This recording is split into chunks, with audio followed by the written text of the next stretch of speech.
Davis and the RLPA chief Gareth Carvel, as just mentioned. And the meeting was described as extremely positive, with both parties keen to achieve a solid foundation for the sport. That sounds like a interesting quote. New Zealand Warriors announced they'll remain in Australia to compete in the behind closed doors NRL fixtures for as long as they lasted. The test matches scheduled for June's NRL Rep weekend were postponed. So the match between New Zealand and Tonga, Samoa and Cook Islands were postponed. They're committed to delivering the Oceania Cup fixtures in potentially October or November later this year. And finally, on this day, the Malta Rugby League Board agreed to postpone all local activity, and the Russian Federation also postponed their domestic championship. On to the 21st of March. Why have I got the two big days? Rochdale Hornets CEO Steve Kerr. Rochdale Hornets announced that CEO Steve Kerr and head coach Matt Callan had agreed a salary cut.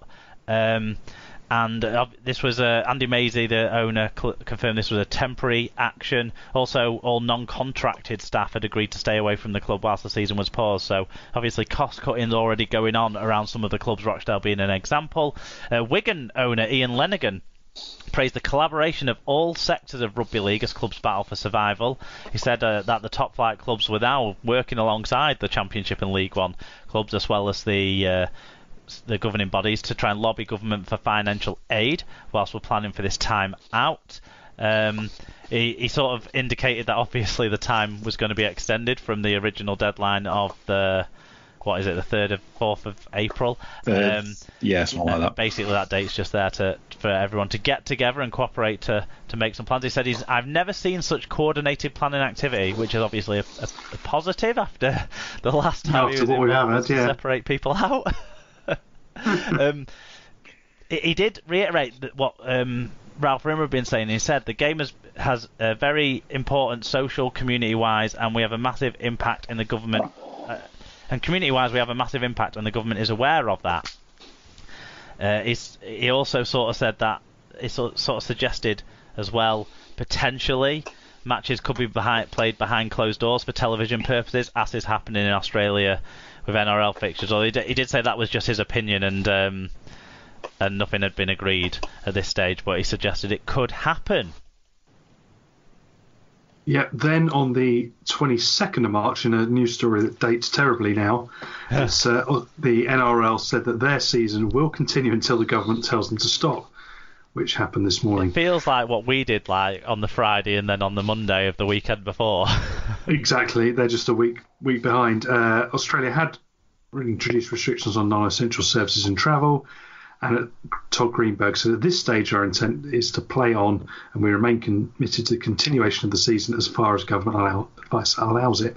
That, of course, was updated today, where they've called their season off for the time being.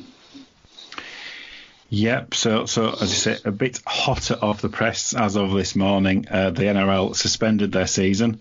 They obviously saw those people stood on the scaffolding and weren't particularly happy about that. So they played games behind closed doors this week. But yes, they've been forced to suspend the season. This was when it really hit home for me, because this was like the last live sport. Yeah. I was like, oh shit, I've said to everyone that we'll keep doing the shows, but I don't know how now. Well, it appears, I mean, my daughter's a massive Formula One fan, and she was watching the esports Grand Prix that was on last night. So maybe we need to bring Rugby League Live back on the PlayStation. We can play a few matches and. Cass played a game at the week, didn't they? Yeah, we did get some fan views in on the Castleford versus Salford game, so we'll get to that later on in the results section. Paul, what's your sort of take then at this stage? Kind of everything stopped. I think for the greater good, we have to stop everything. Anything that's not essential needs just to be shut down now. You have to look at the weekend, not sport related, but hundreds of people queuing outside a supermarket. They're putting themselves straight away at risk of this virus. I just think sport everything. Just like today, the Olympics has announced that they're now not going to go ahead as planned. I think we just need to look at it and say that this is something that's serious. This is something that's out there, and we stop anything that's non-essential. If you can stay at home, stay at home. Yeah, you have to go out and get certain things, groceries and stuff like that, but limit it. You don't have to be going out all the time. If you need to go out and exercise, and making sure that you're staying away 2 meters away from people. But even going about daily business, people are just crowded. You look at the tube today, some of the scenes on the tube today, people are going to become unwell, and it's putting more and more pressure on NHS services. We've not even hit the big time with it yet. This is the calm before the storm. We're only seeing little trickles, and as weeks go on, we're going to get more and more people who are unwell and having to be admitted to intensive care units. It's going to put a pressure on A&Es, intensive care. They're going to run out of ventilators because there's not enough in the country, and that's a big problem. We need to stamp on it now before we get to a scenario where we're having to tell people, well, we can't put you on a ventilator because we haven't got one, or somebody is in a greater need of one, and that's not what the government and the health service want to be doing. So I think stopping everything straight away and clamping down on things is the right way forward.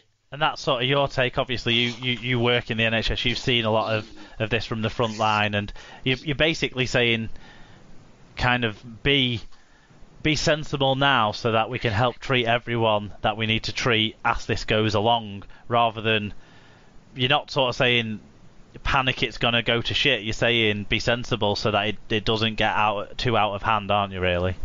Yeah, you can already see people are panicked. You look at the shops and what's on the shelves and stuff, and people have gone into a panic. We don't need to panic. There's stuff there. The big supermarkets have already said, we've got stock. We just can't stack the shelves quick enough because of stuff that's going on. We need to start looking after each other, and I think just over the past couple of weeks, we've become quite a self-centered nation where everyone's out for themselves. No, not over the last couple of weeks, Paul. 1979. From then, we gradually decided that we were more important than everyone else in society, and became a selfish nation. Hopefully, the tide might be turning on that. But yeah, no, sensible stuff. Josh, who also works in the health services, was Josh Moole, who comments a lot on stuff, was going to join the show. I think he probably has been doing a longer shift today than he was expecting, so maybe hasn't had chance. And I'm sure he would echo the exact same stuff, to be honest, Paul. Really sensible stuff. But Tim, there's a rugby league angle here as well, obviously, because we've had some comments in there about how the sport's having to work together, how we're having to lobby the government, how players are maybe having to kind of make sacrifices, how clubs are losing revenue, like daily, getting themselves in difficulty. And there's fear, isn't there, about whether the game will be able to survive, even with all the positive messages that Ralph Rimmer's trying to talk about how we fight together, how Ian Lenigan said that, how Kevin Sinfield's come out and said similar things about rugby league surviving. Yeah, rugby league as a sport, where do you think this all leaves our sport?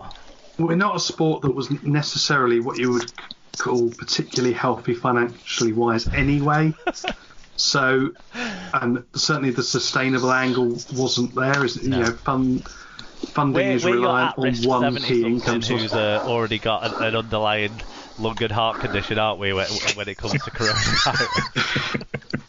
Yeah, and so is this then the precursor to major structural change to survive? Does it become different? Does it become structural change for trying to get the best product, which is where we've been previously, to structural change in order to have a professional game full stop? That could well be where we end up. Could we see more things? To be honest, it is just too early to know. And once everything is ready to come out and we're ready to get back going again, which, let's be honest, is months, not weeks, we'll see where everybody is. And I think there will be, unfortunately, casualties in terms of numbers of clubs. Yeah, I mean, you're involved in a club at the League One level, aren't you? So do you think, I mean, there's been talk for ages about, can League One even survive anyway? And now, do you really feel like there's going to have to be a hand forced here in a structural change in terms of the makeup of the professional and semi-professional divisions? I think that's what we're working towards. I think that's where we could end up. It's too early to say. You don't know. But as I said at the beginning, we've not got massive reserves that we can fall back on and sit and just dig into and just hunker down and wait for it to all blow over. We're going to have to be active in the recovery. So when we come back and when it's safe to do so, and when we're not going to put further strain on the health service doing so, because if you think the rugby league matches, that professional ones that take place up and down the country, they all need a club doctor and they all need a physio, and 9 times out of 10 they all work for the NHS. So, are we able to deprive the NHS of 15 doctors a weekend, for example? It's going to be a while before that's able to be the case. So let's think about that. Let's think about how we make ourselves as fit for the future as we can. But at the moment, it's only plans that we can do, because you don't know. Alan, me and you had a chat last week a little bit about some of the things we thought could happen to try and get a season back on, or cup completed or anything like that. I mean, what's your sort of... We're going to go on to like something that's a bit more positive about how the sport is great, kind of along the lines that we've heard from the governing body and stuff, with a touch of reality to it from Dave Cantrell, and we're going to get onto something with complete lack of reality to it from Alan Walker. So before we get to those two, what do you think about it? Well, I would kind of say, as you know, and you know, Paul can back me up on this to a slightly lesser extent in his club's case. You know, I've lost count of the number of Bradford Bulls limited companies have existed, and they're quite separate from rugby league in Bradford, or indeed in Dewsbury for this year. So you have to, from my point of view, you have to almost separate the financial, you know, the limited companies, or the whatever companies that exist behind the scenes from the actual sport itself. You know, the government is putting things in place for companies that you know, and economically it'll be a massive hit for lots of organisations. And as far as I'm concerned, the rugby league companies as they exist are no more important than any other employer who employs around 100 people, because they're just in the queue the same as everyone else, and everyone to an extent has a degree of protection that the government has already announced. It doesn't mean anything for the future of the sport in terms of the clubs can always start again. I don't think we're going to be in a position where the demand for people to want to go watch sport is going to be any different when this situation improves. People are going to want to go to sport. They're going to still want to support a team in their town, whether that team is under the same kind of financial company that it was before, or it goes to the wall. Actually, being brutally honest, doesn't matter, because Bradford can tell you it doesn't matter. I've seen some stuff that talks about kind of almost the social multiplier effect, or even economic multiplier effects that rugby league has on its communities, because rugby league is embedded in working class, not well-off communities as well. That's another reason why our sort of underlying financial conditions are not put us in the at-risk category. Yeah. So I've seen stuff about that, and that's the sort of stuff that I think our sport needs to pin itself to, that we do have, like, even our professional clubs do have a big impact in their local communities. I know clubs are trying to do stuff to raise money, and what I would say is, if there are people who can support their clubs at this time through, if you're a Castleford fan, being part of that new club they've invented to raise funds, the sort of heritage club, as it were, get your name on a shirt and those sorts of things, obviously do that. If your club's got a subscription service for a television channel, or an online television channel, or something along those lines, or the lottos that all the clubs run, if you can afford to spare money for that. I mean, most people can't afford to spare extra money at the moment, but some people can, and if you can, I suggest doing so, maybe buying some merchandise from the club that you wouldn't have bought, but you would have bought tickets at this time. And if you can't go to your Good Friday day